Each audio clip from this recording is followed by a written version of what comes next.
Hello everyone, આજે આપણે બીજી મેથડ જે છે કર ભરનારનો રહેઠાણનો દરજ્જો અને જેમાં એસએસસી જે છે એની કરપાત્ર આવકની ગણતરીની જે મેથડ છે એનું ફોર્મેટ તો મેં તમને લાસ્ટ લેક્ચરમાં એક્સપ્લેન કરી દીધું છે. તો આજે આપણે એના પ્રેક્ટિકલ સમ જે છે એ સ્ટાર્ટ કરીએ છીએ.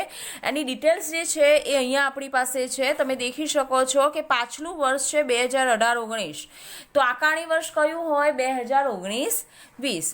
ડિટેલ્સ હું રીડ કરું છું. દરેક વિદ્યાર્થી પ્લીઝ ધ્યાનથી દેખજો કે ભારતીય કંપની પાસેથી મળેલો પગાર, ભારતમાં આવેલ ધંધામાંથી કમાયેલ અને મળેલ આવક કે જેનું નિયંત્રણ યુએસએમાંથી થતું હોય, બાંગ્લાદેશમાં ધંધામાં કમાયેલ આવક જેની મુખ્ય ઓફિસ રાજકોટ ભારતમાં આવેલી છે, યુએસએમાં સ્થિત મિલકતમાંથી કમાયેલ અને મળેલું ભાડું જેમાંથી તે ભારતમાં ₹30,000 લાવ્યો, બાંગ્લાદેશમાંથી ધંધામાંથી કમાયેલી આવક જેનું નિયંત્રણ યુએસએમાંથી થાય છે, ડિબેન્ચરનું વ્યાજ આપેલું છે ભારતીય કંપનીનું અને યુએસએ કંપનીનું, 2017-18માં લંડનમાં કમાયેલી આવક પાછલા વર્ષ દરમિયાન ભારતમાં લાવેલા છે, ત્યારબાદ છે મળેલું ડિવિડન્ડ રિલાયન્સ કંપનીનું છે અને એક છે યુએસએનું, ખેતીની આવક તો એક બાંગ્લાદેશની આપેલી છે અને એક છે રાજકોટ એટલે કે ભારતની.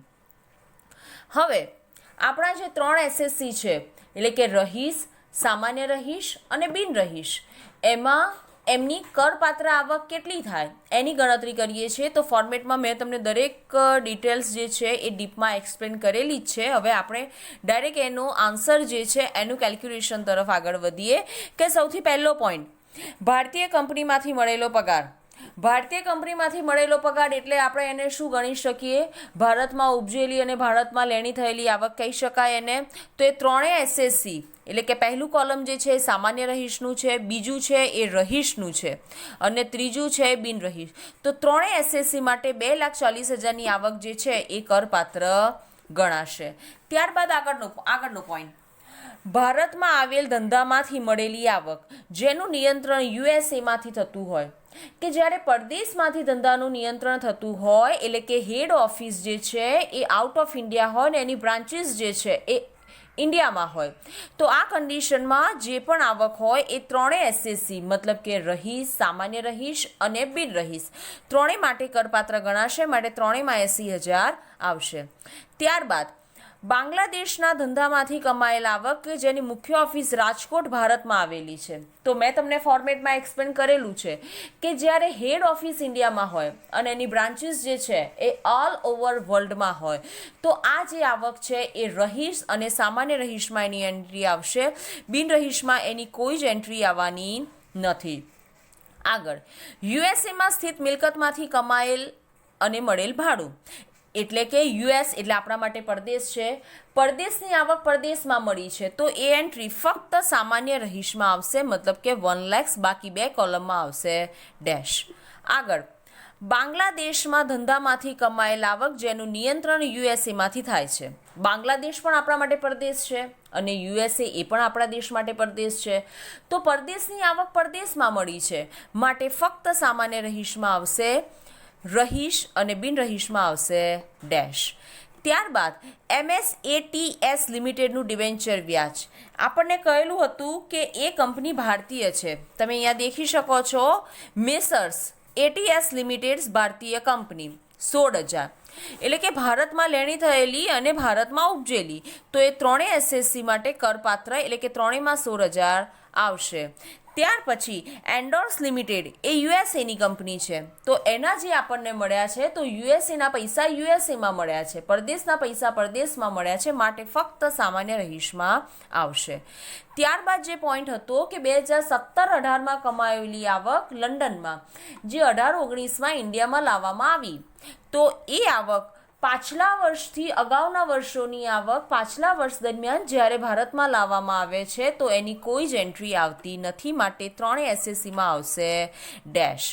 ત્યારબાદ રિલાયન્સ કંપનીના શેર પર મળેલું ડિવિડન્ડ. તો મેં આપને પહેલાં પણ કહેલું છે કે ભારતીય કંપનીના શેર પર મળેલું ડિવિડન્ડ જે છે એ કરમુક્ત છે અને આપણે જે ગણતરી કરીએ છીએ એ કરપાત્ર આવકની કરીએ છીએ માટે એ એન્ટ્રી આપણે ધ્યાનમાં લેવાની નથી. ત્યારબાદ એન્ડરસન લિમિટેડના શેર પર મળેલું ડિવિડન્ડ એ વિદેશી કંપની છે.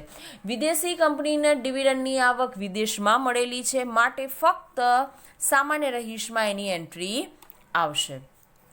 ત્યારબાદ બાંગ્લાદેશમાં મળેલી ખેતીની આવક. બાંગ્લાદેશ એ આપણા માટે પરદેશ છે. પરદેશની ખેતીની આવક પરદેશમાં મળી માટે ફક્ત સામાન્ય રહીશમાં આવશે. ભારતની ખેતીની આવક. ભારત એક કૃષિ પ્રધાન દેશ છે, તો ભારતમાં ખેતીની આવક એ કરમુક્ત છે, માટે એની કોઈ જ એન્ટ્રી આવશે નહીં, માટે ત્રણેય એસએસસીમાં લખાશે ડેશ. હવે ત્રણેય એસએસસીનું આપણે ટોટલ કરીએ તો આપણને મળે છે કે સામાન્ય રહીશની કરપાત્ર આવક છે 5,30,000, રહીશની કરપાત્ર આવક છે 3,76,000 અને બિન રહીશની કરપાત્ર આવક છે 3,36,000. હવે આપણે બીજો એક પ્રેક્ટિકલ સમ લઈએ છીએ કે શ્રી પ્રશાંતભાઈ ભારતીય નાગરિક છે. તેઓ ઓક્ટોબર 2018માં પ્રથમ અઠવાડિયામાં પરદેશમાં નોકરી કરવા જવા માટે આયોજન કર્યું હતું. આ અગાઉ તેઓ ક્યારેય પણ ભારત છોડીને પરદેશ ગયા નથી.